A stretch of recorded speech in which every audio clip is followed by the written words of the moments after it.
LIC గుర్తించాలంటే దానికి conditions వచ్చేసి, ముందు ఇటీవల జనాభా లెక్కల ప్రకారం ఆ ఊరి జనాభా 10,000 లోపు ఉండాలి ఫ్రెండ్స్. ఏదైతే గ్రామం ఉంటుందో ఆ గ్రామంలో 10,000 లోపు జనాభా ఉన్నట్లయితే అది బీమా గ్రామంగా గుర్తించడానికి మొదటి స్టెప్ అనమాట. అంటే ఒక అది ఒక మొదటి పాయింట్ అనమాట. అదేవిధంగా ఒక ఆర్థిక సంవత్సరంలో అంటే ఏప్రిల్ నెల నుంచి మార్చి వరకు ఒక ఫైనాన్షియల్ ఇయర్ కింద మనం లెక్కేస్తాం కదా. ఒక ఆర్థిక సంవత్సరంలో 100 కొత్త పాలసీలు ఆ గ్రామం నుంచి ఎల్ఐసికి వచ్చి ఉండాలి. అంటే ఒకే బ్రాంచ్ అని కాదు, ఎక్కడి నుంచి వచ్చినా సరే ఏదైతే 100 పాలసీలు ఉన్నాయో 100 పాలసీలు ఎల్ఐసికి అనేది బిజినెస్ అనేది ఆ గ్రామం నుంచి వచ్చినట్లయితే ఎల్ఐసి వారు ఏం చేశారంటే ఆ గ్రామానికి సంబంధించి ఫండ్ కింద, అంటే మనం ఏదైతే చెప్పామో చేతి పంపులు కానీ, సోలార్ లైట్స్ కానీ, వాటర్ ట్యాంకులు కానీ, మరుగుదొడ్లు కానీ, వాట్ ఎవర్ దానికి సంబంధించి కొద్ది ఫండ్ అనేది ఎల్ఐసి ఆ గ్రామానికి అనేది ఇస్తుందన్నమాట.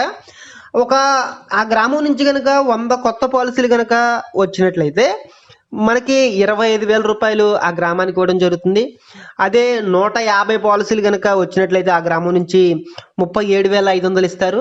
అదే 200 పాలసీలు ఇచ్చినట్లయితే 50,000 రూపాయలు అనేది ఆ గ్రామానికి అనేది ఇవ్వడం అనేది జరుగుతుంది. అయితే ఇక్కడ పాలసీలతో కాకుండా ఏదైతే ప్రీమియం, అంటే మన కొంతమంది పెద్ద పెద్ద పాలసీలు చేస్తూ ఉంటారు కదా, ఆ విధంగా కూడా ఇక్కడ ఇచ్చారనమాట. అది ఏ విధంగా ఇచ్చారంటే ఆ గ్రామం నుంచి సింగిల్ ప్రీమియం కాకుండా, అంటే ఒకేసారి ప్రీమియం చేసేది కాకుండా నాన్ సింగిల్ ప్రీమియం, అంటే నాన్ సింగిల్ ప్రీమియం కనుక ఒక 5 లక్షల రూపాయలు కనుక వచ్చినట్లయితే ఆ గ్రామానికి 50,000 రూపాయలు ఇస్తారు. అదేవిధంగా 7,50,000 రూపాయలు వచ్చినట్లయితే 75,000 ఇస్తారు. అదే 10 లక్షల రూపాయలు వచ్చినట్లయితే 1,00,000 రూపాయలు అనేది ఇవ్వడం అనేది జరుగుతుంది. అంటే ఫర్ ఎగ్జాంపుల్ జీవన్ ఉమాంగ్ కానీ, జీవనానంద్ కానీ సంవత్సరానికి 1,00,000 రూపాయలు చొప్పున కట్టేవాళ్ళు ఒక 5గురు పాలసీ చేసినా సరే 5 లక్షల రూపాయల ప్రీమియం అనేది ఈజీగా వచ్చేస్తుంది అనమాట. అదే 10 మంది చేస్తే 10 లక్షలు ఈజీగా వచ్చేస్తుంది. ఆ గ్రామానికి 1,00,000 రూపాయలు అనేది ఎల్ఐసి తన తరపున ఆ గ్రామానికి ఇచ్చి ఏదైతే మౌలిక వసతులు ఉన్నాయో వాటి కోసం ఈ అమౌంట్ అనేది ఖర్చు పెట్టడానికి ఇస్తుంది అనమాట. ఈ రెండిట్లో పాలసీలు చేసినా ప్రీమియం చేసినా ఈ రెండిట్లో ఏది ఎక్కువైతే అది ఒకటే ఇస్తారండి. ఒకవేళ మీరు పాలసీల్లో క్వాలిఫై అయితే ఆ గ్రామం పాలసీలకు సంబంధించి బెనిఫిట్ ఇస్తారు. అదే ప్రీమియంకి సంబంధించి ప్రీమియంలో అయినట్లయితే ప్రీమియానికి సంబంధిస్తారు. రెండిట్లో ఏది ఎక్కువైతే అది ఇవ్వడం అనేది ఇక్కడ జరుగుతుంది అనమాట.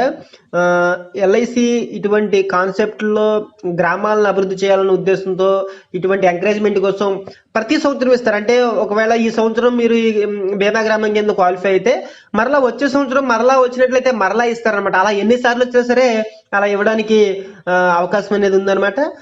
ఎల్ఐసి నుంచి బీమా గ్రామం పథకం అనే ఒక కాన్సెప్ట్ ఉంది అనేది చెప్పడమే నా యొక్క ఉద్దేశం అనమాట. ఫ్రెండ్స్, మరి ఇది విషయం మరొక వీడియోతో మీ ముందు ఉంటాను. మీకు ఈ వీడియో నచ్చినట్లయితే లైక్ బటన్ క్లిక్ చేయండి. ఇటువంటి మరిన్ని వీడియోస్ మిస్ కాకుండా చూడడానికి వెంటనే